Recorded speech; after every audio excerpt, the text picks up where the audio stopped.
আসসালামু আলাইকুম বন্ধুরা, কেমন আছো সবাই? আশা করি সবাই ভালো আছো।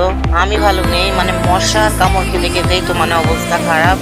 দেশে যে এরকম ভাবে লোডশেডিং চলছে, তাতে কোনো দামি দামি গুড নাইটেও কোনো কাজ হচ্ছে না।